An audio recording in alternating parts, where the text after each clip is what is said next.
Vamos estar aprendendo mais uma lição da nossa revista dominical, né? Lição bíblica. E hoje nós vamos falar sobre a estrutura da Bíblia. É uma lição bem tranquila, lições que nós aprendemos, né? Nós vamos hoje entender como que a Bíblia é usada dessa forma, qual foi a língua em que se escreveram a Bíblia. Isso, irmãos, porque a Bíblia ela é o nosso manual de regra de fé, né? Ela que nos conduz. A lei que nós temos hoje, ela é a Bíblia. A igreja do Senhor, ela obedece qualquer outra lei que possa existir, porque a igreja ela é ensinada que andar com decência e ordem por onde nós passamos. Se você vai frequentar um clube, você precisa seguir as regras que tem naquele clube. Se naquele clube fala, olha, o horário de entrada aqui é até 8, você não pode chegar lá querendo entrar às 8h30, porque ela é o nosso manual. Caminhamos com fidelidade dentro daquilo que ela nos ensina. E é uma pena que às vezes estudamos muito pouco as nossas leis, o nosso manual de regra. E está aí, irmãos, o porquê que muitas das vezes somos ludibriados, iludidos por pessoas irresponsáveis. E isso não é algo novo. Se nós formos olharmos, Jesus sempre orientou o povo a ter cuidado com os falsos mestres, com aqueles que ensinavam doutrinas de forma diferente. O apóstolo Paulo, ele teve um zelo muito grande pelas igrejas que ele abriu. Ele sempre orientou a ser zeloso, cuidadoso acerca dos falsos ensinamentos que viriam. Por quê? Porque os falsos ensinamentos, eles tiram também, às vezes, de dentro da Bíblia. Mas se nós temos um conhecimento da palavra, se nós conhecemos a palavra de Deus, nós não vamos cair em armadilhas, nós não vamos cair em ilusão. Mas nós vemos que está cheio de pessoas que estão caindo em armadilhas e ilusão, isso porque não tem o conhecimento da palavra de Deus. E é por isso que surgem muitas heresias por aí, muitos falsos ensinamentos por aí, e igrejas estão lotadas, sobrecarregadas de pessoas bem intencionadas, mas que não têm a condição de discernir, de descobrir o que está certo e o que está errado. E o mais triste disso tudo é porque às vezes ele vem com meia verdade, e quando o evangelho, a falsa doutrina, ela vem com meia verdade, aí que ela dificulta. E todas as vezes, irmãos, que uma mentira surge com meia verdade, dificulta. Eu orientei isso para os irmãos aqui uma época, acerca de José. Quando os irmãos de José disse para Jacó que animais ferozes tinham matado José, tinha consumido José, Jacó chegou e olhou e viu lá um sangue. Junto com o sangue tinha o que, irmãos? O que tinha? O que é que estava sujo de sangue lá? A túnica de José. O sangue era de José, mas a túnica era dele. Como é que você dizia para Jacó que não era? Porque tinha meia verdade. Quando a mulher de Potifar,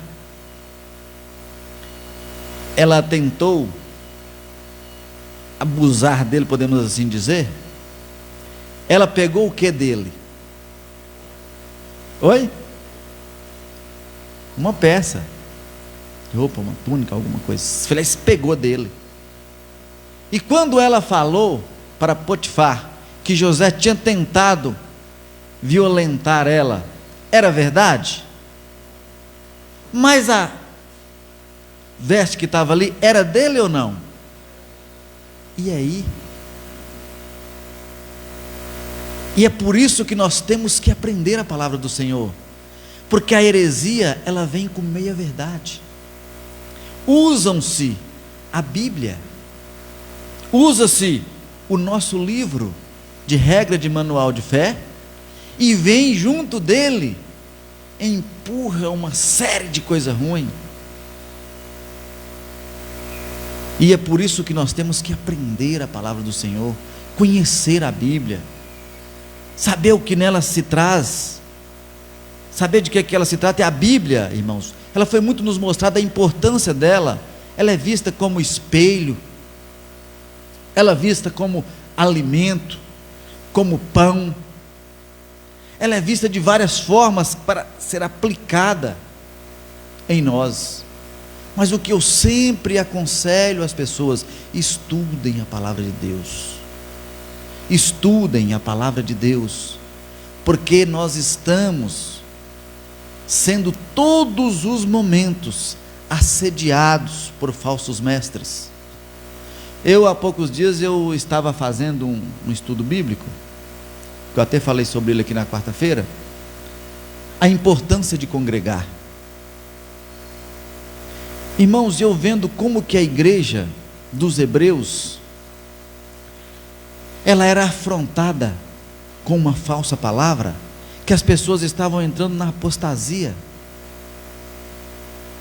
as pessoas não estavam congregando, parte deles já ficavam em casa, isso por ensinamentos, orientações, de forma diferente do que tinha que ser. E eu fui aprofundando, e para minha tristeza, eu consegui ver vários e vários pregadores, professores, teólogos, dizendo nos últimos dias que não há necessidade de congregar, que não tem nenhuma importância para a saúde espiritual do crente congregar. E aí eu começo a imaginar o nível de irresponsabilidade que existe nesses falsos ensinadores. Então, da mesma forma que existia naquela época, existe nos dias de hoje. E nós somos levados, tragados, por falta de conhecimento.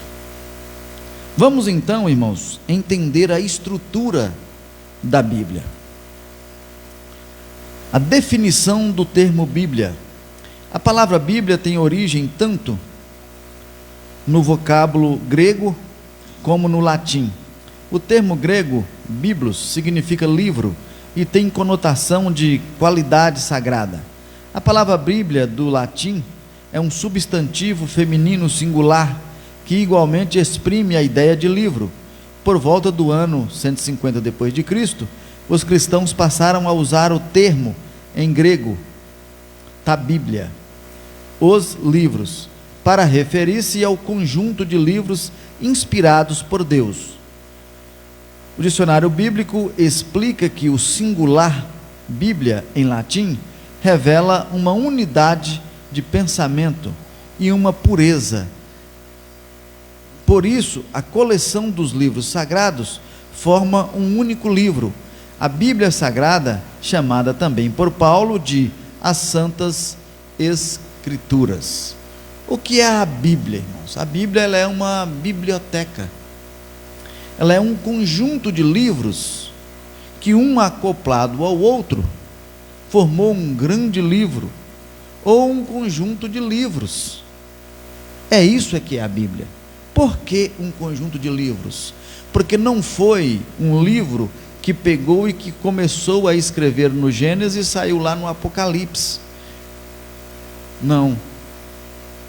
Eram vários livros que eram encontrados, documentários, e eles iam separando aquele, outro, um outro, e depois formou um conjunto de muitos livros, e aí formou-se a Bíblia. Então a Bíblia, ela é um conjunto de livros, dá-nos a conotação de uma biblioteca, que ela tem 66 livros. 39 está no Antigo Testamento e 27 está no Novo Testamento. O cânon da Bíblia. A expressão cânon procede do hebraico, com o sentido de vara de medir. O termo correspondente em grego é canon, que significa régua. Deste modo, na teologia, o vocábulo canon é empregado como norma de avaliação para identificar os livros sagrados.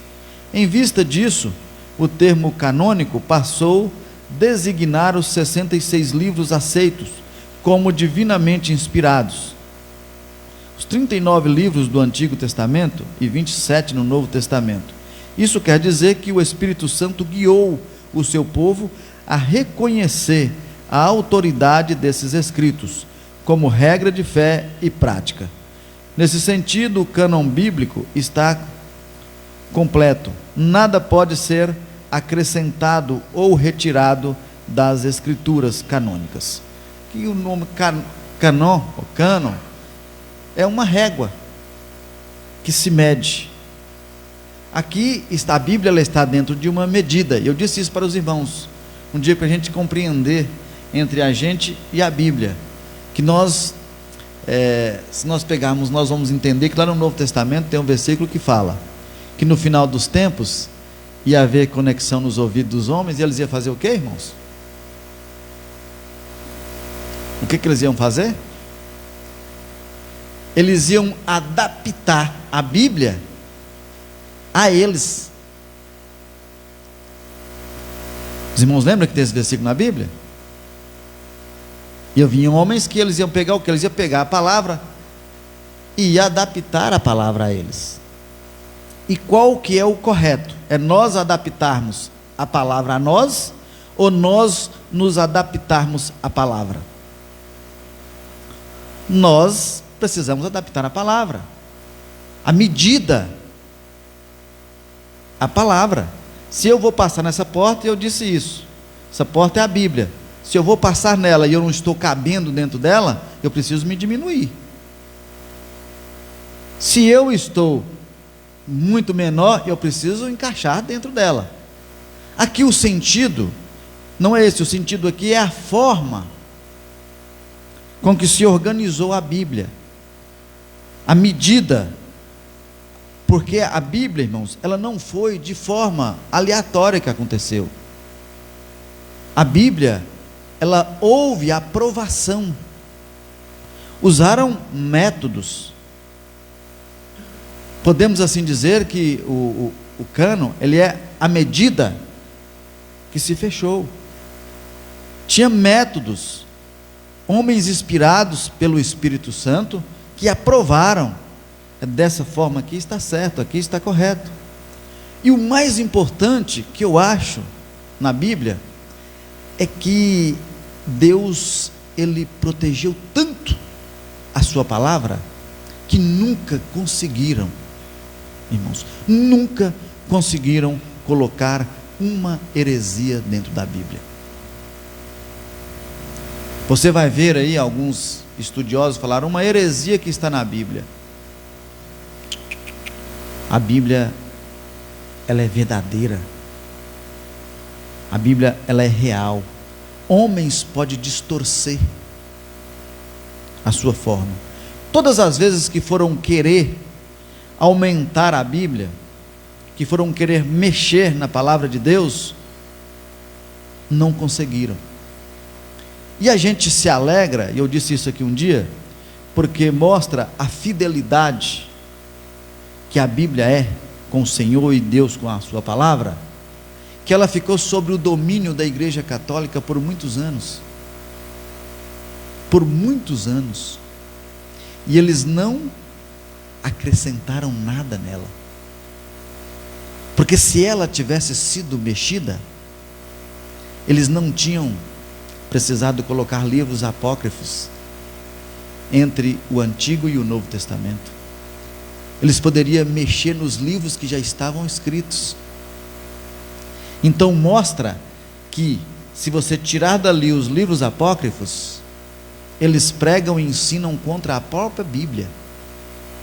E ela esteve sobre o domínio deles, sobre os cuidados deles, que inclusive aí surgiu o desentendimento entre Martim Lutero e a organização da época, porque Martim Lutero, ele queria que a Bíblia chegasse a todas as pessoas, e eles entendiam que a Bíblia tinha que ficar restrita apenas às lideranças eclesiásticas. Então isso mostra que a Bíblia não tem alteração, irmãos. Os 66 livros, iniciando em Gênesis, chegando ao Apocalipse, está fechada. A medida ali, está, a forma está ali.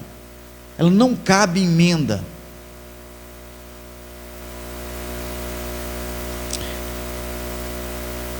Os dois testamentos bíblicos. O termo testamento vem do latim testamento, que é a tradução da palavra grega diatheke e da hebraica berit. Ambos os termos têm o sentido de aliança, pacto ou concerto de Deus com a humanidade. A expressão Antigo Testamento foi inaugurada por Paulo, segundo os Coríntios 3:14, e refere-se aos livros dos judeus, reconhecidos por Jesus como as Escrituras, a lei, os profetas e os salmos. O termo Novo Testamento foi usado para se referir ao cumprimento profético de Jesus, como o mediador da nova aliança. Essa expressão também passou a designar os escritos inspirados dos cristãos, igualmente reconhecido como as Escrituras. O que é uma escritura, irmãos? O que é uma escritura? Escritura é um documento, algo muito sério. Quando diz assim, e aquilo, de quem é essa propriedade? Falam assim, é de fulano de tal. Eles falam assim, mas Beltrano tem a escritura. E o povo fala assim, então ele é de quem tem a escritura. A escritura fala de um documento, fala de algo que tem muito valor.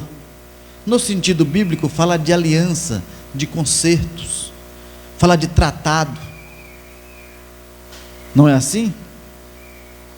Testamento, quando fala de testamento, fala de herança, fala de algo que a você foi doado. Nós podemos perceber que Jesus falou que o sangue dele era o quê?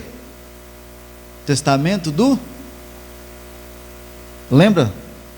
Testamento do meu sangue. Era como se fosse, irmãos, documentos. O testamento, como é que você faz um testamento? Você tem algo aqui que é seu. Você vai ali no cartório e você pode fazer um documento que dá o nome de testamento, dizendo para quem você vai deixar aquilo. E aquilo fica registrado em cartório. A pessoa veio e faleceu, está lá, de quem é o dono? É esse aqui, ó. Então fala de algo muito sério, fala de aliança, fala de conserto, fala de ajuste. A Bíblia, ela não foi um livro escrito por acaso, apenas para contar uma historinha, não. A Bíblia tem um sentido. Se nós pegarmos as palavras da Bíblia, ela é tão séria, que o ministério de Jesus, ele sempre usou as Escrituras. Jesus precisava, irmãos, falar de Escrituras? Se Jesus era o Deus encarnado? Mas o próprio Jesus, ele falava das Escrituras, ele usava as Escrituras. Jesus, quando entrava nas sinagogas, ele lia as Escrituras. Então isso mostrando a importância. Então o significado é aliança, uma nova aliança, fala de combinação, fala de regras, fala de ajuste. E uma dificuldade que as pessoas têm para entender a Bíblia, é porque ela às vezes mudou, irmãos, algumas coisas na história bíblica, nós precisamos compreender muito isso. E pessoas que estão desatualizados no conhecimento bíblico, eles costumam usar parte isolada da Bíblia. Existem coisas que estão na Bíblia que não é para nós. Nós podemos usar como exemplo, mas não foi escrito intencionalmente para nós. Tinha um acordo naquela época. Tinha um acordo. Foi baseado naquele acordo é que estava ali a sua escrita. Se nós formos pegar a coisa a entender, está aí o porquê que muitas pessoas ensinam errado a palavra do Senhor, porque tem coisa que era só para aquela época, tinha um tratado ali, tinha um combinado, ali tinha uma aliança.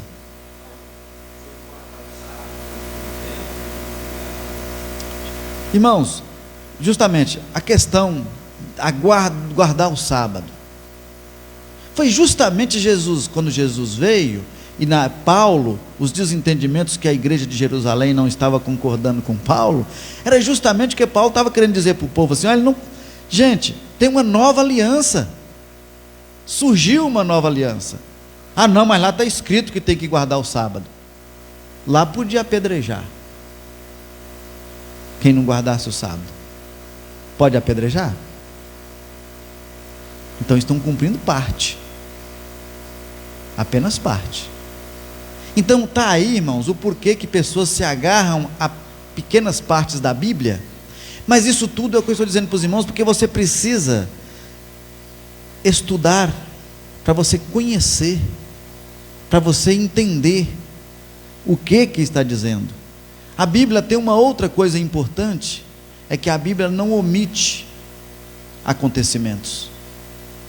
Homens de Deus, quando caíram, quando erraram, está lá registrado.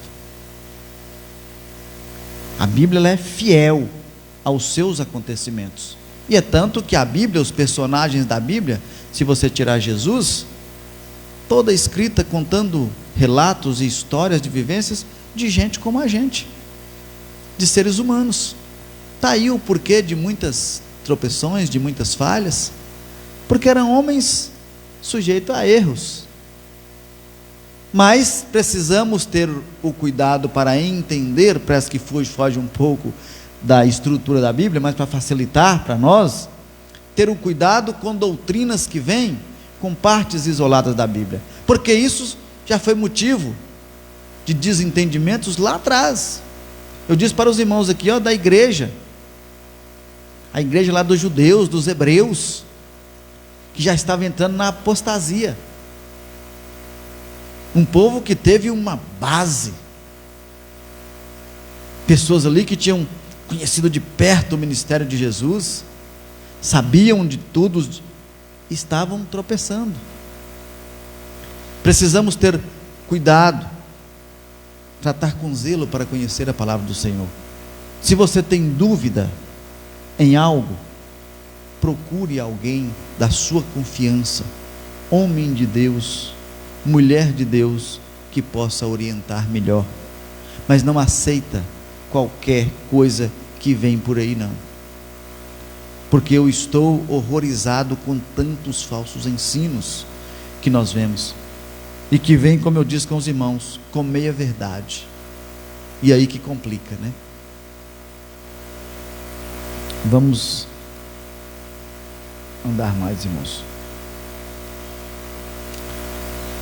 O Antigo Testamento, os livros do Antigo Testamento, a classificação dos livros do Antigo Testamento, tal qual a conhecemos, hoje se divide nos seguintes grupos: Pentateuco, constituído por 5 livros, de Gênesis a Deuteronômios; os livros históricos, formado por 12 livros, que é de Josué a Esté; e os livros poéticos, composto de 5 livros, que é de Jó a Cantares de Salomão; os livros proféticos, que se divide em profetas maiores, com 5 livros, de Isaías a Daniel; e profetas menores, com 12 livros, de Oséias a Malaquias.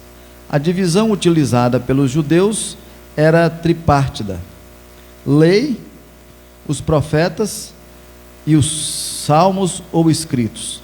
Apesar de a cultura judaica fazer uma categorização diferente, o conjunto do Antigo Testamento soma os mesmos 39 livros, divinamente inspirados, tanto para judeus como para os cristãos. Aqui, ó, irmãos, a Bíblia, ela tem várias divisões, né? O Pentateuco, por exemplo, são os 5 primeiros livros, que são aonde os judeus de fato abraçam com eles, que é Gênesis, Êxodo, Levíticos, Números e Deuteronômios, né? Eles dão o nome de Pentateucos, né? Se a gente andarmos aqui mais um pouco, nós vamos ver que depois vem os livros históricos, com 12 livros, que começa de Josué e vai até o livro de Esther. Depois vem os que eles consideram poéticos, composto por 5, de Jó a Cantares de Salomão. E depois vem os livros proféticos. Entre os livros proféticos há uma divisão entre profetas maiores e profetas menores. Como que se divide quem era os maiores e quem era os menores? Porque alguns eram considerados profetas maiores, outros profetas menores.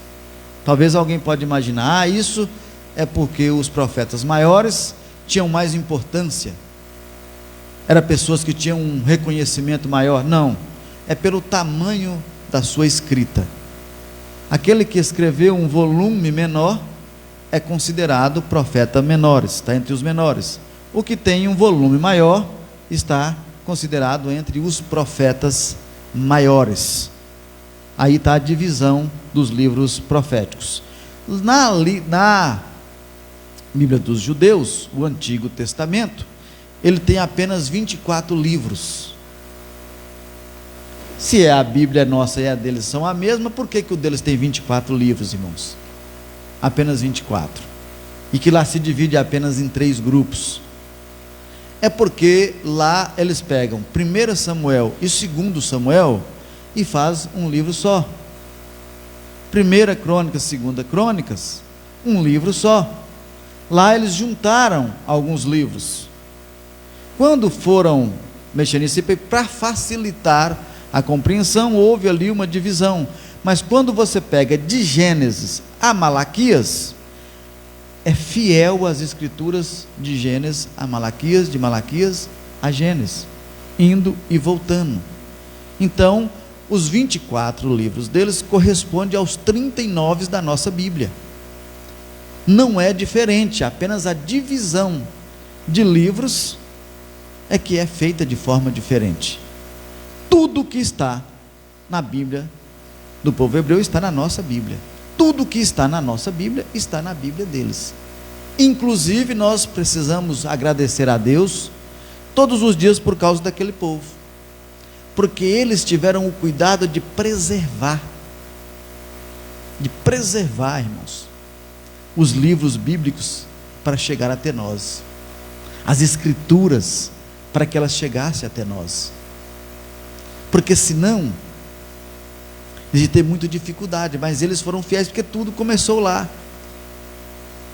Quando Israel voltou no retorno da Babilônia, Esdra, que era um escriba, pegou os cuidados e ele foi um dos primeiros a se organizar. Foi um dos primeiros a entender esse daqui pode fazer parte do cânon. Esse livro aqui, ele é canônico. Esse livro aqui, ele pode. Isso baseado por quê? Porque o livro que lia não tinha nada o que desmerecer, e via a fidelidade do povo a zelar por aquele livro de tempo em tempo, e usando o livro como manual de regra de fé. E daí ele foi se organizando. Esdra foi um dos primeiros a se organizar a Bíblia para que ela chegasse até os nossos dias. E aí a gente fica imaginando, de vez em quando, eu falei isso aqui numa aula, alguém diz assim, mas a Bíblia foi escrita por mão de homem, querendo contrapor a palavra do Senhor, né? E nós sabemos, irmãos, que ela realmente foi escrita por mão de homens. O homem é o instrumento de Deus. Deus sempre, a obra de Deus foi feita através de homens. Deus depende do homem? Não. Mas Deus sempre quis usar os homens. Agora, quando fala assim, mas foi feito por mão de homem, não tem nenhuma validade, porque foi o homem quem escreveu, papel aceita tudo. Tem homens que estão cumprindo 30 anos de prisão por uma escrita feita por mão de homens. Por quê? Porque aquela escrita ali, ela tem uma autoridade. Se você compra um imóvel, você recebe um documento que é feito por mão de homem. E eu lembro de uma resposta que o irmão Raimundo Cardoso deu para o moço uma vez. Ele falou: mas como é que eu vou acreditar em papel que é escrito por mão de homem? Foi homem que escreveu para mim. E o irmão Raimundo perguntou assim: essa terra sua aqui, ela tem escritura? Tem. Quem foi que escreveu? Não foi um homem? Se não tem valor, você pode pôr fogo nessa escritura? Para que você quer essa escritura? Foi feita por mão de homem. Então a imaturidade das pessoas faz com que eles queiram, cegamente desmerecer as nossas escrituras. Mas a palavra de Deus, irmãos, e eu falo isso sempre, ela é viva. Quando as pessoas falam que ela é viva, realmente ela é viva, porque ela é versátil, irmãos. Ela é para toda época. Toda época. Se nós pegar os livros, gente, Jesus há 2000 anos aqui atrás, praticamente Jesus estava lendo o mesmo que nós lemos hoje. Se nós pegarmos lá naquela época, lá no Antigo Testamento, eles liam, os escribas transcreviam o mesmo que nós lemos hoje. E ela é mais atual do que o jornal que vai sair amanhã. Sabe por que ela é mais atual? Porque o jornal que vai sair amanhã, ele vai contar o caso de hoje. E ela conta o caso de tudo que vai vir à nossa frente. Por isso, nós podemos ter a certeza de que ela é viva. Irmãos, e você não consegue achar contradição. Levou 1600 anos para ser escrita. 1600 anos. Homens de culturas diferentes, de lugares diferentes, moravam em lugares diferentes. E nunca se chocou. Nunca. Não teve um que achasse que um livro se choca. Existe uma Bíblia por aí que entra em choque, mas não é a nossa. É uma que eles vieram no meio e colocou lá 7 livros. Esses 7 livros, ele entra em choque com os 39 que estão atrás e com os 27 que estão na frente. Eles é como se fosse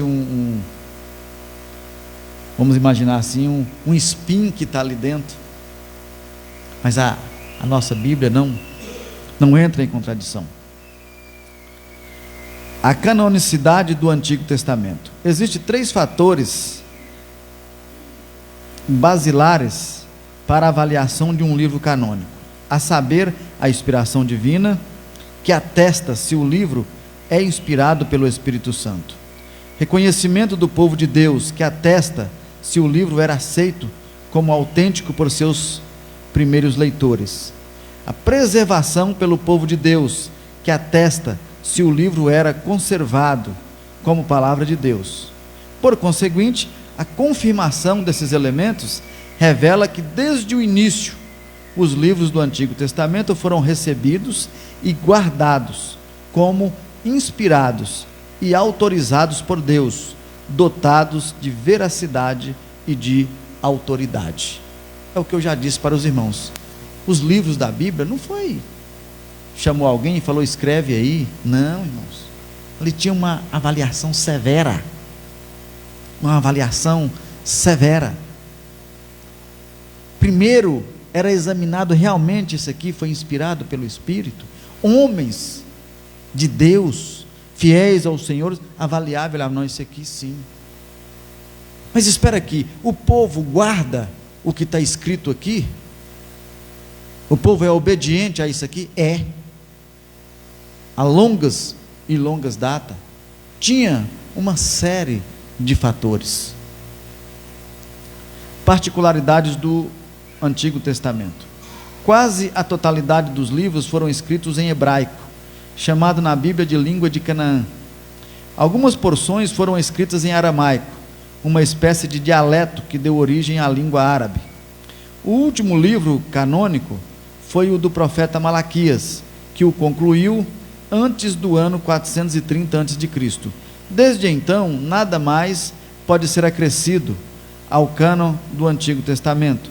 E conforme o teólogo Norman Geisler, para facilitar a tarefa de citar a Bíblia, em 1227 d.C., o texto foi dividido em capítulos, e por volta de 1445 d.C., o Antigo Testamento foi dividido em versículos. O que eu sempre tenho ensinado aqui para os irmãos, os 39 livros, irmãos, do Antigo Testamento, ele se encerrou, fechou ali o cano, a medida, quando nós estávamos falando, a régua, ela se fechou lá em Malaquias. E aí houve 430 anos de silêncio, em que nós damos nome de período interbíblico. 430 anos. Nesses meio dos 430 anos, apareceram 7 livros, que é 1º, 2º Macabeus, Baruque, Judite, Eclesiástico. Teve 7 livros que eles acharam. Mas os livros da Bíblia que nós temos, que nós usamos como verdadeiros na palavra do Senhor, eles tinham uma aprovação, como eu já disse para os irmãos. Esses, eles foram rejeitados. Por que eles foram rejeitados? Primeiro, porque foram pessoas que escreveram e usaram o nome de outro. Os irmãos têm visto muito aí, nas redes sociais, algo que o povo dá o nome de fake news. Por exemplo, vamos imaginar, você vai lá e pega e cria uma página e coloca lá, apoiadores de Silas Malafaia. Não foi Silas Malafaia quem criou aquilo, foi uma outra pessoa, mas ele às vezes coloca lá como se fosse Silas Malafaia que tivesse criado. E como que você vai achando erros nisso aí? Você acha erros nisso aí quando você vê página de Genival Bento, que é um pregador, e aí você vê postando idolatria naquela página. Assim foi os livros apócrifos. Pessoas escreveu, usaram o nome de outra pessoa, não se identificou, usou o nome de outra pessoa, e a escrita não condizia com o que aquela pessoa tinha de vivência. Então por isso esses livros foram rejeitados. Mas é baseado nesses livros que se usam grande parte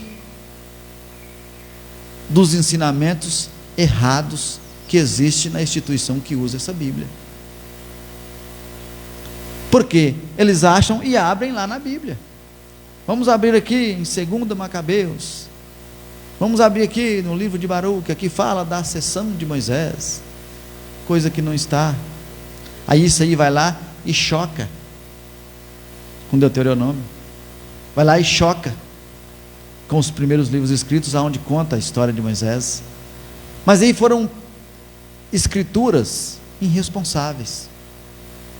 Então elas não tinham validade por quem avaliava, e como ela não tem ainda validade para nós. Mas quando pessoas puxam a Bíblia e que leem, os irmãos podem ficar surpresos. É por isso, porque nesse período de 430 anos, que houve um silêncio entre Malaquias e Mateus, eles trouxeram 7 livros, que eles entendem que foi ali naquele período, e jogou aquilo lá no meio da Bíblia. o Novo Testamento. Os livros do Novo Testamento, esses livros foram reconhecidos pela igreja após a morte e ressurreição do Senhor Jesus Cristo, e estão classificados em 4 grupos principais: Evangelhos, que são os 4 livros, Mateus, Marcos, Lucas e João; o histórico, né, que é o livro de Atos dos Apóstolos; as epístolas, que se subdivide em epístolas paulinas, com 13 cartas, de Romanos a Filemon; e as epístolas gerais, com 8 cartas, de Hebreus a Judas. Revelação, constituída pelo livro de Apocalipse. O conjunto totaliza 27 livros inspirados e autorizados, que se chamam de canônicos. Então, irmãos, como eu disse para os irmãos que o Antigo Testamento, ele se dividia em várias classificações, né? Históricos, os proféticos. Assim também é o Novo Testamento. Ele se divide nos evangelhos. O que é evangelhos? Evangelhos fala das boas-vindas da vida de Jesus, que é Mateus, Marcos, Lucas e João. Aí vem o livro de Atos, né, que chama Atos dos Apóstolos, conta as ações, o que aconteceu. Aí se inicia aí as cartas paulíneas. Depois vem as cartas gerais, as epístolas. Por que as de Paulo fala epístolas paulinas e as outras falam gerais? É porque as de Paulo, ele identificava um povo para quem que ia. Ela tinha um destino. Carta de Paulo aos Coríntios foi escrita para a igreja de Coríntios. A igreja de Coríntios, ela tinha uma peculiaridade, algo que estava acontecendo nela. Então Paulo, as escritas dele tinham um endereço. Já as outras são gerais, para todo mundo. Você não consegue achar para quem que foi que escreveu. Para todos. O senhor pediu para falar, irmão? Então, o que nós precisamos entender, as cartas de Paulo, irmãos, elas são cartas que nós podemos dizer, na sua grande maioria, doutrinárias. As doutrinas, os regimentos da igreja, eles tiraram muitas coisas das cartas paulinas, porque realmente eram ensinamentos fiéis ao Senhor. Então de lá se tira. Quando nós vamos tomar a Santa Ceia, nós lemos aonde?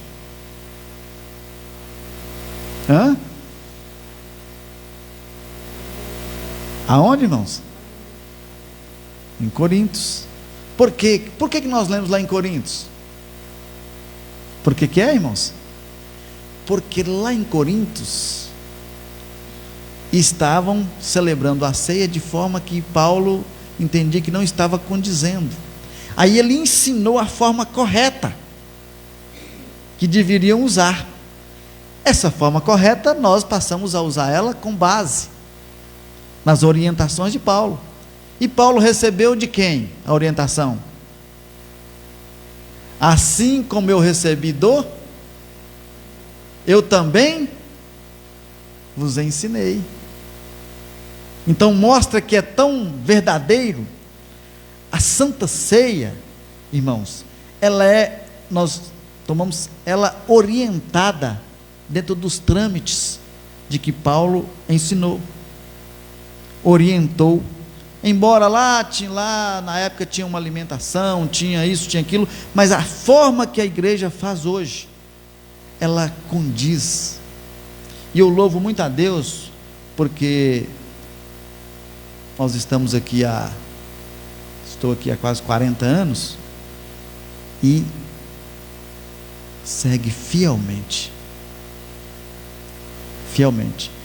porque nós somos fiéis à palavra do Senhor, né? Então as cartas de Paulo, irmãos, elas eram cartas, na grande maioria, doutrinárias, que elas servem como base para nós. As outras eram cartas gerais.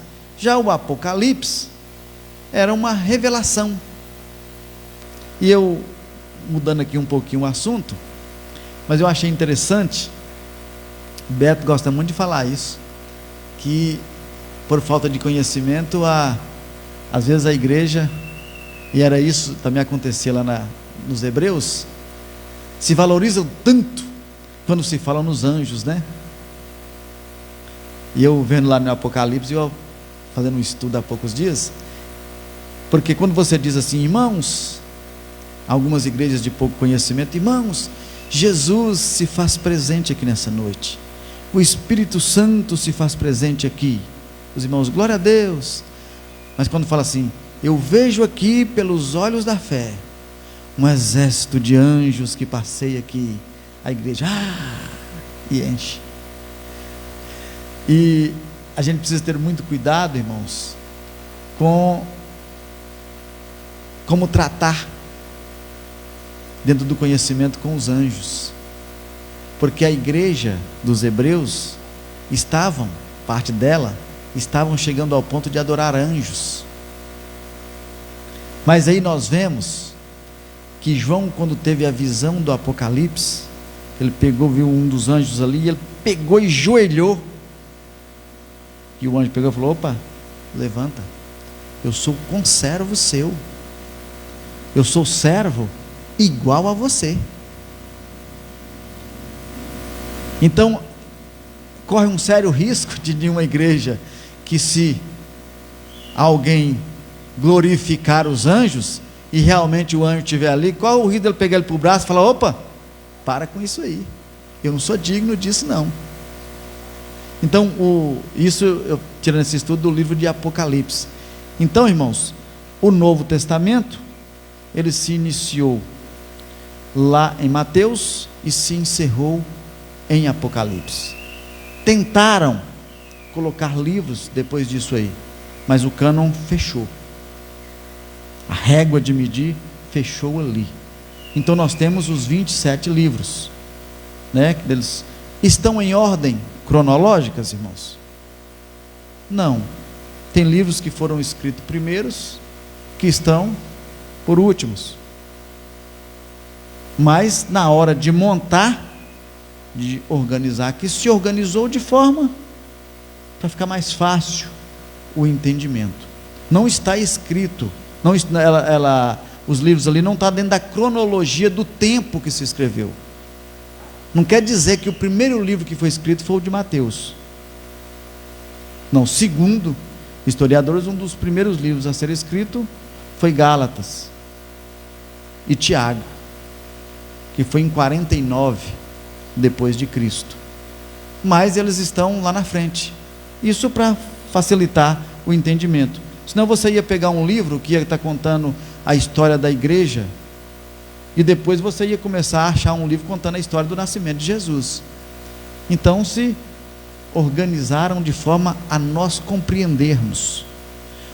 No Antigo Testamento, um dos livros mais antigos que existe é o livro de Jó, e ele está lá na frente, dentro de um conjunto de livros para facilitar. Nós recebemos, irmãos, a Bíblia mastigada, porque os irmãos imaginam como que foi para montar tudo isso, para se organizar tudo isso, quando foi dividir isso em capítulos, dividir isso em versículos, para que tudo facilitasse para nós. Nós recebemos ela já mastigada, e é por isso que nós precisamos aproveitar isso e estudar a palavra do Senhor, nos orientar dentro dela. A canonicidade do Novo Testamento. Os critérios de avaliação do Novo Testamento são iguais aos que determinam o cânon do Antigo Testamento. É a inspiração e reconhecimento e a preservação dos livros como a palavra de Deus. Nesse sentido, a Bíblia oferece indiscutíveis palavras de inspiração do Novo Testamento, quanto o reconhecimento dos livros como fidedignos desde o início. Os escritos falsos foram refutados pela igreja. Em relação à conservação das escrituras, os primeiros cristãos adotaram a prática de leitura dos livros autorizados em suas reuniões e cultos, Mediante tais fatos, atesta-se que desde o começo a igreja primitiva reconheceu e preservou os livros canônicos, alicerçada sobre o fundamento dos apóstolos e dos profetas. Aqui, irmãos, está mostrando como a autenticidade do Novo Testamento, né? No Antigo Testamento nós vemos que Jesus, que os homens de Deus, eles sempre usaram como referência. O Novo Testamento, quem poderia escrever e entendiam-se que era só os apóstolos ou alguém muito próximo dos apóstolos. E isso aconteceu. Se nós vamos imaginar Lucas, Lucas não esteve com Jesus, mas estava do lado de Paulo. Marcos não foi apóstolo, mas Marcos vivia lado a lado com Pedro. E assim, conseguinte, Paulo foi encaixado, como diz ele, né? Filho fora de tempo, mas é considerado um apóstolo. Por isso que nós falamos o apóstolo Paulo. Então todos eles tinham requisitos para estarem ali. Então, com o crescimento da igreja, com o andar da igreja, foram buscando qual seria a regra de fé, como que nós vamos usar isso aqui? Sim, vamos pegar as cartas, essa carta aqui, Paulo escreveu a tal igreja, ela encaixa para nós. Olha essa carta aqui, olha essa orientação, olha isso aqui. E aí formaram o Novo Testamento com os 27 livros. E aí pegou livros que se tornou históricos, né? Se formou tudo isso, e nós temos uma Bíblia completa hoje nas mãos. Então foi assim que surgiu o Novo Testamento. Mas ele fechou no Apocalipse. Existe aí, o Apocalipse de Pedro. Não, desconsidera isso. Se vocês tivessem o hábito de acessar a internet, vocês iam achar muito isso aí, mas pode desconsiderar. Encerrou lá no livro de Apocalipse. Em média de 96 depois de Cristo, ali se fechou.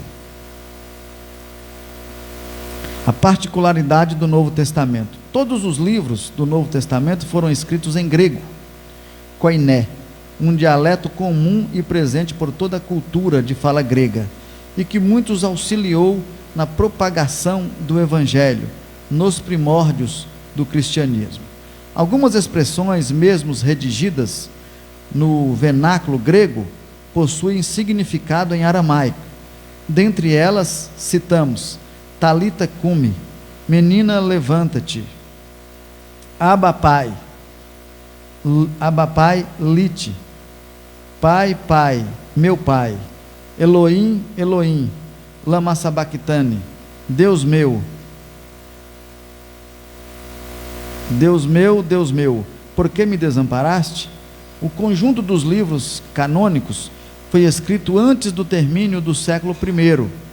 O último livro é o Apocalipse de João, datado por volta de 96 depois de Cristo, e desde o encerramento do cânon, os cristãos reconheceram apenas os 27 livros como inspirados. Por fim, em torno de 1555 depois de Cristo, o Novo Testamento também foi dividido em versículos. Irmãos, ele foi escrito em qual língua, irmãos? Se escreveu o Novo Testamento? No grego. Certo? Por que ele tem conotação hebraica? Os irmãos sabem por quê? Escreveu na língua grega, mas um grego com uns beliscão hebraico. Os irmãos sabem o porquê disso? É porque escreveram na língua grega, mas os escritores eram judeus. Como os escritores eram judeus, eles escreveram na língua grega, mas com sotaques hebraicos. E aí, quem não tem um entendimento, às vezes ali um sotaque no aramaico, às vezes ensina a Bíblia errada. Não é isso? Como é que chamava a filha de Jairo, irmãos?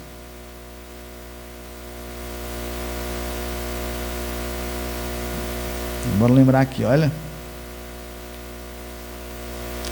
Talita, cumi. Vou falar, filha de Jairo, chamava Talita, e ela levantou, sentou e pediu comida. O que quer dizer isso, irmãos? Talita, cumi, menina, levanta-te. Às vezes a fala, vamos aqui no grego, com um sotaque aramaico. E daí as pessoas, por falta de conhecimento, pegam uma leitura dessa aí e prega a mensagem. Os irmãos olha bem aqui para os irmãos ver. Interessante. A Bíblia fala que Zacarias ele era sacerdote. Os sacerdotes em Israel dividiam em 24 grupos. E ele fazia parte do grupo de Acasias. Aí as pessoas ensinam muito, né? E Zacarias fazia parte do grupo de Acasias, o seu chefe. Acasias, irmãos, era uma época. Vamos imaginar assim, ó, eu faço parte do grupo da primeira quinzena, da primeira semana. Eu faço parte do grupo do final do mês. A título de exemplo para os irmãos entenderem. Mas como lá no Antigo Testamento tinha um moço que chamava Acasias, eles não passaram, tem pessoas que não usam. Imagina que era o líder dele. Como as pessoas brincam muito, né? Quando diz assim, a túnica de José, é túnica, e alguém imaginava que fosse uma mulher, porque lia túnica.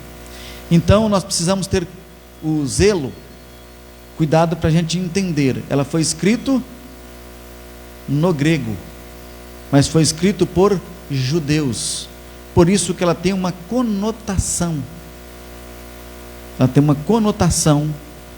né, do hebraico, e alguns pequenos em aramaico. Deu para os irmãos entender? Os irmãos têm alguma dúvida? O assunto, irmãos, quando se fala da estrutura da Bíblia, quando se fala da formação da Bíblia, às vezes a gente já ouviu falar muito, mas às vezes a gente tem pouco conhecimento, porque a gente vê falar, mas às vezes não guarda. E olha, irmãos, é tão importante a palavra de Deus, que os hebreus faziam questão de decorar.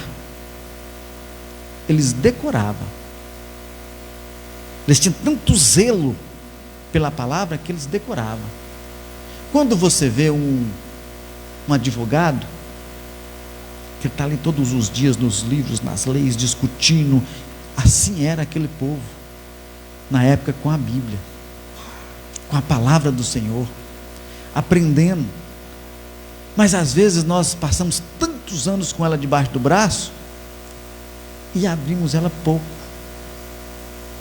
Como é que é, Beto? É verdade, irmãos.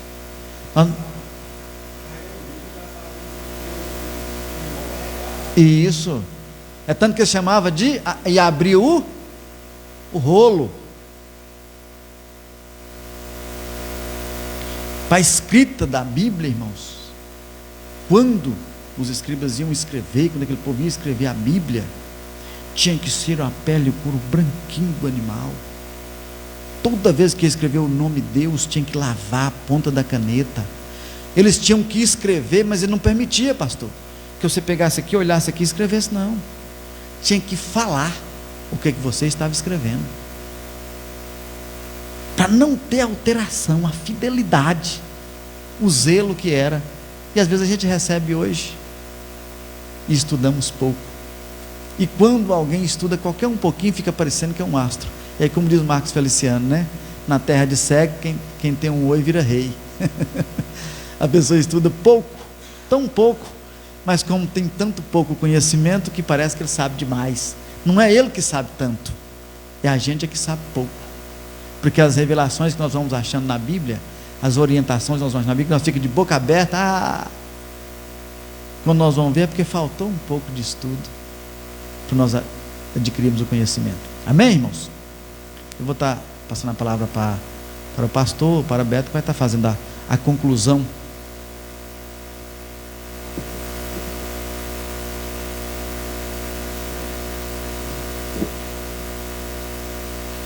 Graças a Deus. A paz do Senhor, irmãos. Graças a Deus. Coisa maravilhosa, irmãos. É tão bom a gente ouvir, né? É tão bom a gente ouvir, aprender, ouvir. E nós estarmos aqui para ouvir a palavra que é a Bíblia Sagrada. É um livro, irmãos, que tem a autorização, né, do próprio Deus, irmãos. Por isso que a Bíblia, a palavra, ela é tão preservada. Olha para os irmãos ver a importância de um livro que nós estamos aqui lendo, ouvindo, verbalizando, e tem a autoridade do próprio Deus. O que é que nós ensinamos aqui na sexta-feira? Nós falamos aqui que 2 dos maiores erros dos homens. Qual é os 2 grandes erros dos homens? Por não conhecer as Escrituras, porque nela contém o quê? A vida eterna. E o segundo erro, por não conhecer o poder de Deus. E isso não é só para cristão, irmão, também para o ímpio. Porque existem cristãos que às vezes não, eles até acreditam na salvação, mas não acreditam no poder de Deus. Tem muitos. Por quê? Porque quando você tem um conhecimento das Escrituras, eu posso dizer, Ele ressuscita mortos, Ele cura. Eu não preciso questionar quem Ele vai curar ou não, porque a cura é pela fé. E Ele usa quem Ele quer na hora que Ele quiser. Uns nós vamos orar, Ele vai curar instantaneamente, outros vai usar os médicos. De qualquer forma, Ele cura, Ele faz milagre. Então, para você chegar a um pleno conhecimento, você tem que ter o quê? A unção. O que é a unção? A unção é você ter o conhecimento das Escrituras. E quem tem a unção, o apóstolo João fala o quê? Que ela ensina todas as coisas. A importância de você conhecer as Escrituras, como nós estamos conhecendo hoje, e conhecer o poder de Deus. Quem conhece as Escrituras automaticamente vai conhecer o poder de Deus. Somando isso, irmão, aí o irmão vai ver a igreja crescer. Os irmãos, nós vamos ver o povo ser abençoado por Deus. Então, por esta razão, irmão, vale a pena nós estarmos aqui ouvindo a palavra do nosso Deus e jamais perder essa sede. Porque tem hora que eu fico observando, tem muita gente que eles perdem a sede, esse desejo de ouvir a palavra, irmãos, e está correndo um seríssimo risco, porque é nesta palavra, irmão, na Escritura, através desta palavra, ela vai garantir para nós a nossa vida eterna. Não falando a libertação que vem pela palavra, o conhecimento. Irmão, eu acho impossível uma pessoa ser feliz. Eu acho impossível uma pessoa ser feliz se aqueles que abandonam a obra de Deus, abandonam o conhecimento, não querem ouvir, né? eu acho impossível de ser feliz. Porque quando você está aqui ouvindo esta palavra, esta mensagem, que é autorizada pelo próprio Deus, irmãos, queridos, há uma alegria, há uma regeneração, há um conhecimento, há um discernimento de tudo que está acontecendo. Tudo vem por intermédio da palavra. Eu sei que a Bíblia, se a gente for pregar, igual, às vezes quando eu vejo alguém falando aqui, Raul até falou que alguma parte no sentido politicamente correto, né? Ele citou aqui, por exemplo, sobre os anjos. Não tem problema você citar anjos na igreja e falar que os anjos estão aqui. O problema é quem você vai glorificar. Você vai glorificar quem? Os anjos ou quem mandou os anjos? Quem mandou? Você vai glorificar a Deus. Politicamente falando, correto, você não pode adorar anjos, mas a sua oração, quando a igreja glorifica, o próprio Deus autoriza que os anjos venham ou estejam na igreja. Então, a importância da gente ter o conhecimento, né? Quando os anjos manifestou na Bíblia, igual, tem gente que adorou o anjo. O anjo estava ali mesmo. O problema é que não pode adorar é o anjo, adorar quem enviou o anjo, né? Que isso nós pregamos na igreja, nós chamamos de provocar a fé das pessoas, né? Por exemplo, a presença de Deus está aqui, nós já sabemos, mas isso é uma forma de provocar a fé dos irmãos, porque a fé vem pelo ouvir, né?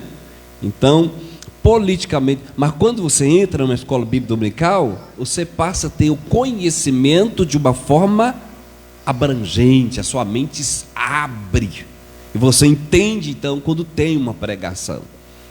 Quando está pregando algo, você entende quem você tem que estar glorificando. Não porque o anjo está ali, porque Deus enviou um anjo ali. Porque a presença dele está ali, mas quem está pregando está dizendo, a presença dele está chegando aqui. Uma forma de provocar a igreja, glorificar a Deus, né? Então, irmão, são os cultos de ensinamentos, escola bíblica dominical, que você alcança um pleno conhecimento, uma visão ampla, né?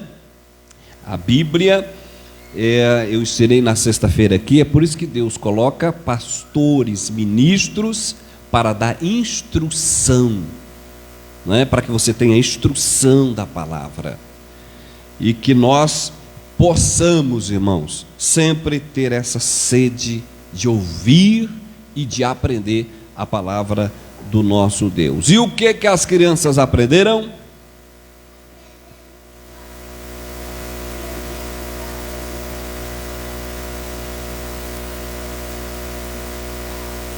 Amém.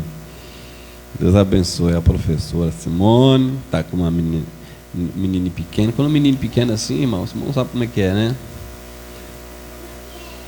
Quer mexer ali, não fica quieto, mas é criança. Eu até sugiro os irmãos, eu sei que é difícil, irmão, mas quando os irmãos trazem as crianças, quem é o departamento das crianças, dá um jeitinho de ficar cuidando aqui, deixa as crianças aqui, mesmo que anda para lá, anda para cá, mas eu sei que tem criança que mal sabe que há uma energia maior. Tem hora que tem que pegar, né? Às vezes a mãe pegar, porque realmente ele sobe ali, corre ali, entra ali, vira ali, aquele negócio. Mas aqueles que puderem dar uma seguradinha, né? Aqui, né? Que esse aqui mesmo aqui, ó. Se soltar ele aí, vai ver onde vai parar. Então, existe criança, realmente é uma fase. Isso vem de criança, vem de, né? Então, é assim mesmo. Irmãos, Deus abençoe toda a igreja. Hoje é o quarto domingo? Eu estou sem agenda, irmão. Fui no Pirapora para comprar essa agenda, esqueci. E lá em Pirapora eu queria comprar uma lá, porque eu ia comprar uma melhorzinha. A ver, tem um irmão, tem um guardado um aí, pode passar para mim. Eu sem agenda não sou nada. Eu tenho que comprar essa agenda. Eu acho que vou ter que comprar aqui mesmo, porque eu acho que vou demorar ir lá de novo. Mas é o quarto domingo hoje, não é? Do mês? Então hoje é o culto na direção dos varões, né? Esquecemos. Nós esquecemos, né, sobre o ensaio, irmão. Nós estamos esquecendo. Os irmãos têm que me ajudar a lembrar. E eu, sem agenda, não sou nada. Irmão, outro sim, que eu quero falar para os irmãos o seguinte. Tem uma irmã aqui, que ela já vem tendo um gasto. Ela já vem tendo um gasto, né? Sempre ela vem tendo um gasto muito alto. E agora, da agora para frente, ela vai ter um gasto maior, né? E vai ser um gasto mensal. E por ser um gasto mensal, de repente ela pode conseguir uma ajuda. De repente não, ela consegue essa ajuda desse gasto mensal na justiça. Ela consegue isso. Só que para ela conseguir isso, ela precisa fazer um exame, né? E esse exame para ela fazer, irmãos, é R$450. E aí eu estava conversando com a irmã Evinha, de nós então dar essa ajuda a essa irmã. É uma irmã que está sempre na igreja, congregando. A igreja observa isso, nós observamos isso, né? É uma irmã que sempre está na nossa igreja, que eu posso falar o nome dela, a nossa irmã Dilma. E ela precisa fazer esse exame. E a gente conseguindo esses 450, irmãos, aí vai ficar fácil dela entrar na justiça após esse exame e conseguir a outra ajuda, que vai ser mensal, que não é um valor baixo, né? Mas para ela chegar lá, ela precisa desse exame. E aí eu queria pedir aos irmãos que os irmãos nos passem essa ajuda. Pode passar para mim, para a irmã Cida, ou para a irmã Evinha. E nós estamos precisando dessa ajuda urgente. Aquilo que o irmão sentir que o irmão pode ajudar, né? Pastor, eu posso ajudar com 25, eu posso ajudar com 50, eu posso ajudar com 100, eu já vou dar metade desse dinheiro, né? E a irmã está precisando, é urgente. E aí eu queria pedir aos irmãos, eu não vou pedir aqui individual, a não ser, quem sabe, depois eu posso pedir, mas aí os irmãos já vai providenciando, né, o que faltar, nós vamos dar um jeito de inteirar. O irmão vai providenciando para todo mundo dar um pouquinho, que rapidinho nós dá 450, rapidinho, né? À noite nós vamos estar falando novamente, né? E aí nós vamos dar ajuda para nossa irmã em nome de Jesus. O irmão pode dizer amém? Amém. Vamos ficar sobre nossos pés, irmão, orando e agradecendo a Deus por esse trabalho lindo e maravilhoso. Deus abençoe os nossos professores. Não perguntei os jovens, mas os jovens chegam a estar com os rosto brilhando, porque a palavra faz brilhar o rosto da pessoa, né? A presença de Deus, ela fica real na vida da pessoa. É o poder de Deus, conhecimento e poder de Deus, né? Mas e os demais irmãos, nós estamos saindo daqui cheio de Deus, irmãos. O ensinamento desse que nós hoje aqui nós estamos saindo daqui, é perigoso até começar a pisar alto. Só não vai voar, mas você vai se sentir bem leve, né? Tem pregador que fala essas coisas, que a pessoa vai voar, né? Não voa não, né? A fé, o seu pensamento pode ir longe. Vamos orar agradecendo a Deus. Poderoso e eterno Pai que está no céu, Jesus, obrigado, meu Deus, por tudo.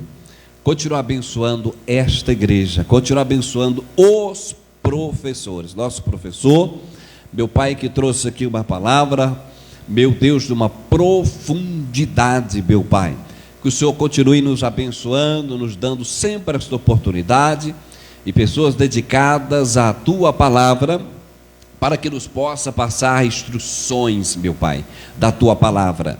Meu Deus, para que possamos sermos cheios desse conhecimento, dessa palavra maravilhosa. Obrigado, Jesus, por tudo. Obrigado, obrigado. Amém. Evangelista Beto dando a bênção apostólica.